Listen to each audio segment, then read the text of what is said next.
हम अपनी इस वीडियो में क्लास 12 पॉलिटिकल साइंस का चैप्टर नंबर 1 राष्ट्र निर्माण की चुनौतियां उसका पार्ट 3 करने वाले हैं। पार्ट 1 एंड पार्ट 2 मैं पहले ही अपलोड कर चुकी हूं। आज हम पार्ट 3 को करते हुए ये चैप्टर फिनिश करेंगे, फिर हम लेसन 2 शुरू करेंगे। ठीक है, एक दल के प्रभुत्व का दौर वो करेंगे। तो सबसे पहले आज हम राष्ट्र निर्माण की चुनौती है जो चैप्टर को खत्म करेंगे और इसके सिर्फ और सिर्फ आज हम 2 पार्ट पढ़ने वाले हैं।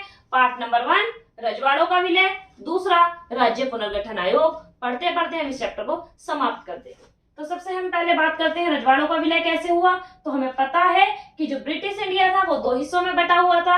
एक पर किसका प्रभुत्व था? ब्रिटिश प्रभुत्व वाले भारतीय प्रांत थे और दूसरे हिस्से में क्या थे भाई? दूसरे हिस्से में देसी रजवाड़े थे।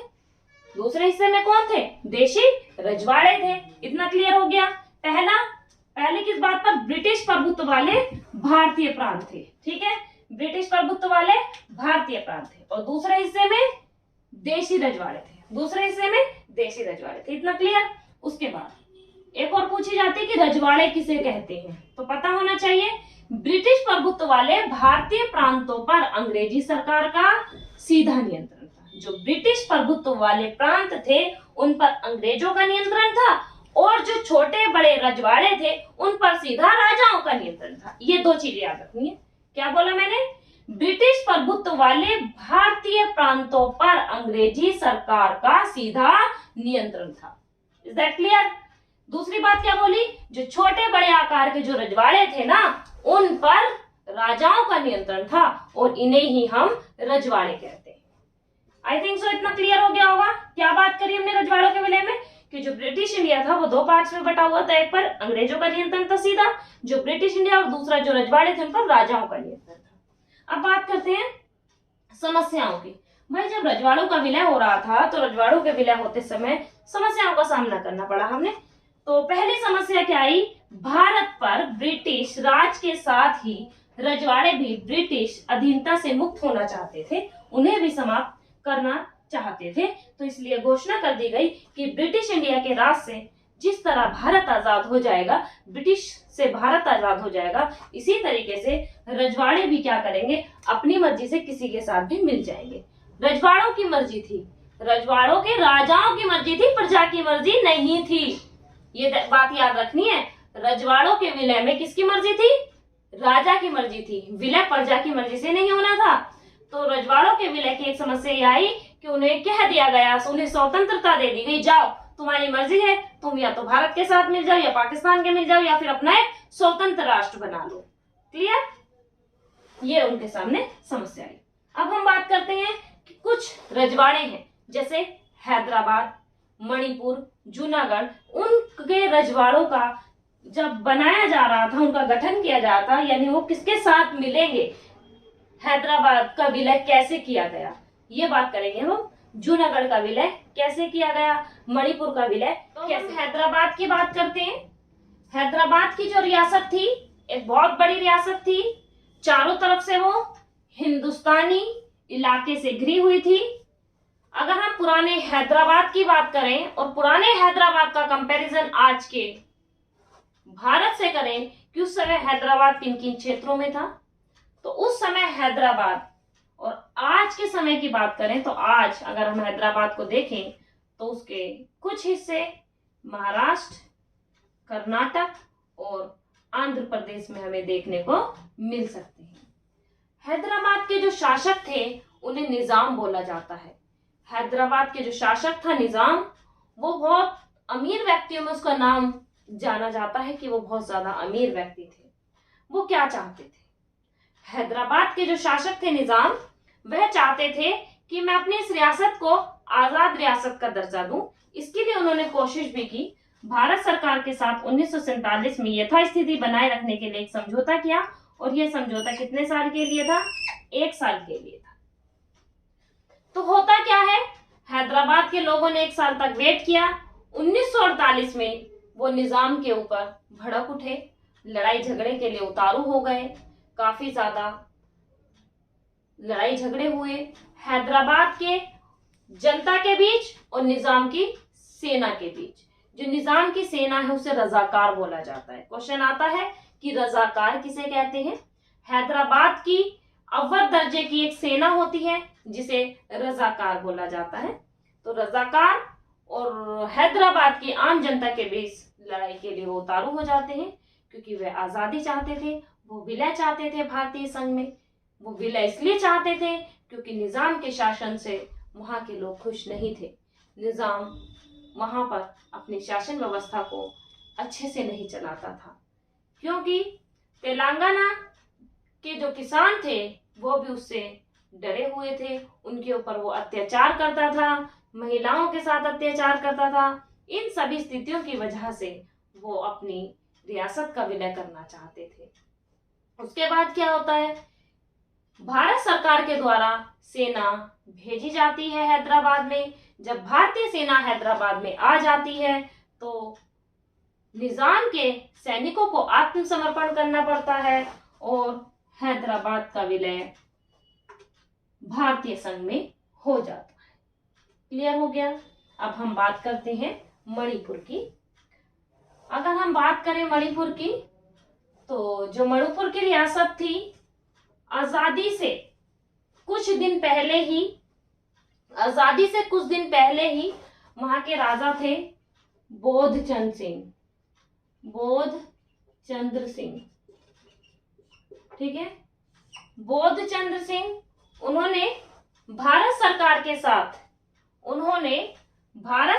के साथ एक समझौता किया। ठीक है, भारत सरकार के साथ एक समझौता किया और समझौते में क्या कहा, मणिपुर के जो राजा थे बोधचंद्र, उन्होंने भारत सरकार के साथ समझौता किया और कहा, उस समझौते में यह बात रखी गई कि हमारी जो शासन व्यवस्था होगी, ठीक है, हम तुम्हारे साथ मिल गए। उन्होंने साइन कर दिए। साइन के लिए एक दस्तावेज होता था जिसे बोलते हैं इंस्ट्रूमेंट ऑफ एक्सेशन। तुम्हें पता होना चाहिए इंस्ट्रूमेंट ऑफ एक्सेशन क्या है। इंस्ट्रूमेंट ऑफ एक्सेशन एक विलय पत्र है। किसी भी संघ में शामिल होने से पहले उसके ऊपर साइन करने होते थे और जो साइन कर देता था वो उसी के साथ मिल जाता था। तो क्लियर होना चाहिए इंस्ट्रूमेंट ऑफ एक्सेशन क्या है। इंस्ट्रूमेंट ऑफ एक्सेशन एक विलय पत्र है। क्लियर हुआ। तो मणिपुर के शासक जो बोधचंद्र सिंह थे, उन्होंने भी इंस्ट्रूमेंट ऑफ एक्सेशन पर साइन कर दिया और कहा, ठीक है, हम भारतीय संघ में शामिल हो गए, लेकिन अभी हमारी जो स्थिति ऐसी बनी रहने दो, हम अपने अकॉर्डिंग ही जो शासन व्यवस्था है वो हम अपने हिसाब से चला लेंगे। तो क्या होता है, 1948 में वहां के शासक बोधचंद्र सिंह जी ने क्या किया, चुनाव करा लिए। 1948 में चुनाव करा लिए गए और चुनाव किस आधार पर कराए गए, सार्वभौमिक मताधिकार पर चुनाव कर लिए गए। जो चुनाव हुए सार्वभौमिक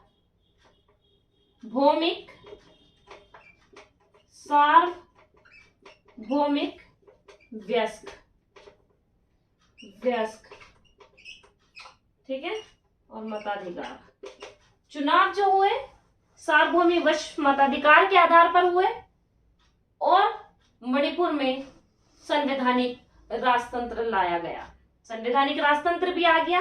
एक इंपॉर्टेंट क्वेश्चन यहाँ बनता है कि एक ऐसा राज्य बताओ जहां पहली बार सार्वभौमिक मताधिकार के आधार पर चुनाव कराए गए। ठीक है, प्रथम आम चुनाव तो 1951 से 52 तक चले, लेकिन उससे पहले ही सार्वभौमिक मताधिकार के आधार पर चुनाव करा लिए गए थे। कहाँ, मणिपुर में। ठीक है, चुनाव हो गए, कहानी की तरह समझना है। क्या हुआ, चुनाव करा लिए गए, तो चुनाव का नतीजा यह हुआ कि मणिपुर में क्या आ गया, संवैधानिक राजतंत्र आ गया। स्थिति चलती रही। कांग्रेस चाहती थी कि मणिपुर भारतीय संघ में शामिल हो जाए और अन्य राजनीतिक पार्टियां वो इसके विरोध में थी। कांग्रेस चाहती थी इससे मिलना। एक बार क्या होता है कि जो बोधचंद्र है वो बिना विधानसभा की परमिशन से भारत में विलय हो जाते हैं और विलय होने के बाद ये पूरी स्थिति पैदा हो जाती है और कहीं छोटे मोटे दंगे भी हो जाते हैं, जिसकी आज भी हमें देखने को मिलता है कि मणिपुर में उसका प्रभाव आज भी है। इस तरीके से मणिपुर का विलय हुआ। ये था मणिपुर का विलय। अब हम बात करते हैं जूनागढ़ का विलय कैसे हुआ। जूनागढ़ में क्या था, जूनागढ़ में अधिकतर जो आबादी थी वो हिंदू आबादी थी। लगभग 80% जो आबादी थी हिंदू आबादी थी, लेकिन वहां के जो राजा थे वो मुस्लिम थे। ठीक है, क्या था जूनागढ़ की कहानी? कि जूनागढ़ में अधिकतर आबादी हिंदू थी, लेकिन वहां के जो शासक थे नवाब महाबत खान, वो मुस्लिम थे। वहां की जनता जो थी वो भारत संघ में विलय करना चाहती थी, लेकिन जो नवाब महाबत खान थे वो मुस्लिम थे, वो पाकिस्तान की सीमा में जाना चाहते थे। लेकिन यही असमंजस्य बना रहा। कुछ समय के बाद सरदार वल्लभ भाई पटेल जी ने क्या किया? एक जनमत संग्रह कराया। क्या कराया? जनमत संग्रह कराया। और जनमत संग्रह कराने पर किसकी जीत हुई? भारतीयों की जीत हुई। ज्यादातर वोट किसके पक्ष में डाले गए? भारत के पक्ष में डाले गए। और जूनागढ़ का विलय किसमें हो गया? विलय हो गया भारत में। जूनागढ़ का विलय किसमें हो गया? भारत में। तो बस जूनागढ़ का इतना ही याद रखना है। जूनागढ़ में लगभग 80% लोग हिंदू थे। वहां का शासक यानी जो राजा था वो मुसलमान था, जिसका नाम क्या था? नवाब महाबत खान।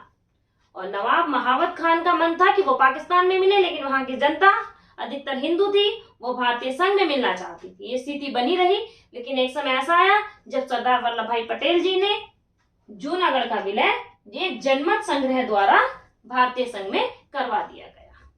अब हम बात करते हैं राज्य पुनर्गठन आयोग की। राज्य पुनर्गठन आयोग क्या था? कि राज्य पुनर्गठन आयोग, पुनर्गठन मतलब दोबारा से गठित किया गया एक आयोग, जो क्या करेगा? राज्य की सीमाओं का निर्धारण करेगा। किस आधार पर करेगा? राज्य पुनर्गठन आयोग कब बना? ये सारी बातें हम इस में डिस्कस करेंगे। सबसे पहले हम बात करते हैं राज्य पुनर्गठन आयोग। बंटवारे और देशी रियासतों के विलय के साथ ही राष्ट्र निर्माण की प्रक्रिया का अंत नहीं हुआ। बंटवारा हो गया, विलय हो गया, अभी हमने पढ़ा था मणिपुर, जूनागढ़, हैदराबाद का विलय हो गया। सिर्फ विलय होने से ही राष्ट्र निर्माण की प्रक्रिया समाप्त नहीं, राष्ट्र का पूर्णतः निर्माण नहीं हो पाया। राज्यों में सीमाओं को लेकर, राज्य को लेकर अभी भी उठापटक जारी थी। इसके बाद क्या होता है? प्रांतों की सीमाओं को इस तरफ तय करने की चुनौती थी कि देश की भाषाई और सांस्कृतिक बहुलता किस तरीके से खराब ना हो। वो भौगोलिक रूप से भी, भाषाई रूप से भी, सांस्कृतिक रूप से भी एकता और अखंडता बनी रहे, राष्ट्रीय एकता भी खंडित ना हो, राष्ट्र बना रहे। किसी भी तरह से किसी भी भाषा, किसी भी संस्कृति, कोई भी भाषा और संस्कृति का कोई भी नुकसान ना हो, इस तरीके से राष्ट्र का निर्माण किया जाना चाहिए, राष्ट्र राज्यों का निर्माण किया जाना चाहिए। तो राष्ट्रीय सरकार ने यह फैसला लिया कि भाषा के आधार पर क्या किया जाएगा? राज्यों का पुनर्गठन किया जाएगा। राज्य सरकार ने वादा किया कि राज्यों का निर्माण भाषा के आधार पर किया जाएगा। इसी को ध्यान में रखते हुए 1920 में कांग्रेस का नागपुर अधिवेशन होता है 1920 में। और इस नागपुर अधिवेशन के बाद यह तय कर लिया जाता है कि अब राज्य पुनर्गठन आयोग, राज्य जो बनेंगे भाषाई आधार पर बनेंगे, भाषा को ध्यान में रखकर बनेंगे। इसके बाद जो यह तय कर लिया गया कि राज्यों का जो पुनर्गठन होगा भाषा के आधार पर होगा, यह तय कर लिया गया। फिर भी देश में उठापटक कंटिन्यू रही। एक उदाहरण से हम समझते हैं, मद्रास प्रांत आंध्र प्रदेश में श्री रामुलु पोटी मद्रास प्रांत को भाषाई आधार पर, इसकी भी बहस चालू हुई कि भाषाई आधार पर क्यों किया जाएगा, ये भी उठापटक जारी रही। तो श्री रामुलु पोटी 56 दिनों तक भूख हड़ताल पर बैठे रहे, वहीं पे उनका देहांत हो गया। 56 दिनों की भूख हड़ताल पर आता है कि 56 दिनों की भूख हड़ताल पर कौन बैठे? आंध्र प्रदेश की मांग को लेकर मद्रास में। तो पता होना चाहिए श्री रामुलु पोटी 56 दिनों की भूख हड़ताल पर बैठे और वहां पे उनकी डेथ हो। उसके बाद क्या होता है? ऐसी स्थिति को देखते हुए क्या होता है? 1953 में राज्य पुनर्गठन आयोग का जो प्रस्ताव है वो पेश कर लिया जाता है। राज्य पुनर्गठन आयोग का जो प्रस्ताव है वो पेश कर लिया जाता है 1953 में। और 1956 में राज्य पुनर्गठन पारित कर दिया जाता है। एक राज्य पुनर्गठन आयोग जो पूरा कंप्लीटली 1956 में बनता है। कंफ्यूज नहीं होना है, पेश किया गया था 53 में 56 में राज्य पुनर्गठन आयोग बना दिया गया। अगर राज्य पुनर्गठन आयोग नहीं बनता तो पूरे राष्ट्र में राज्यों के निर्माण को लेकर सिर्फ एक श्री रामुलु पोट्टी का ही देहांत नहीं हुआ, ना जाने कितने राज्यों में लोगों का देहांत होता। तो इसी को ध्यान में रखते हुए 1953 में बात शुरू हो गई, पेश कर दिया गया। 1956 में राष्ट्रीय सरकार ने राज्य पुनर्गठन आयोग का निर्माण कर दिया और राज्य पुनर्गठन आयोग के माध्यम से ही 1956 के बाद ही हमारे यहाँ 14 राज्य और 6 केंद्र शासित प्रदेश बना दिए गए। ये थी हमारी राज्य पुनर्गठन आयोग की कहानी। राज्य जब पुनर्गठन आयोग बना उसने यही सिफारिश की कि राज्यों की सीमाओं का नामांकन भाषा के आधार पर होगा, वह भाषा के आधार पर तय करेगा। ये सारी बातें राज्य पुनर्गठन में पेश की गई। ये था हमारा आज का टॉपिक, राज्य पुनर्गठन आयोग। यहाँ से क्वेश्चन यही बनेगा, एमसीक्यू एग्जाम आने वाला आपका, तो इसमें आपके यही क्वेश्चन बनेंगे कि राज्य पुनर्गठन आयोग क्या था। एसआरसी की फुल फॉर्म दे सकते हैं, तो उसकी फुल फॉर्म है राज्य पुनर्गठन आयोग। कब पेश किया गया, कब बना, 53 में, 1956 में वो बना। आरंभ में कितने राज्य बने, 14 राज्य, 6 केंद्र शासित प्रदेश बने। 56 दिनों की भूख हड़ताल पर कौन बैठे, कहाँ से थे, 1920 में कौन सा अधिवेशन हुआ था, 1920 में कांग्रेस का नागपुर अधिवेशन हुआ था। ठीक है, इसके बाद ही यह तय किया गया था कि क्या होगा, भाषा के आधार पर राज्यों का निर्माण होगा। बस यही क्वेश्चन सारे आपके आने वाले हैं राज्य पुनर्गठन आयोग के टॉपिक से। अब आपको क्या करना है, एक बार दोबारा से इसी चैप्टर की जितने भी मैं पार्ट्स प्रीवियस डाल चुकी हूँ वो भी और ये भी, ये एज इट इज मैंने एनसीईआरटी की बुक से कराने की कोशिश की है। एनसीईआरटी को हमने पूरा कवर किया है। जो बॉक्सेस वाले होते हैं वो आपको एक बार रीड आउट कर लेना है, उससे भी काफी एमसीक्यू क्वेश्चन बनते हैं, तो आप वो खुद करें तो ज्यादा बेटर होगा। ठीक है, आप इसे ध्यान से समझे। उसके बाद भी आपको किसी भी तरह की कोई प्रॉब्लम आती है तो आप मुझे कमेंट बॉक्स में कमेंट कर सकते हैं। ठीक है, तब तक के लिए goodbye and take care, और मेरे चैनल को सब्सक्राइब करना ना भूलें।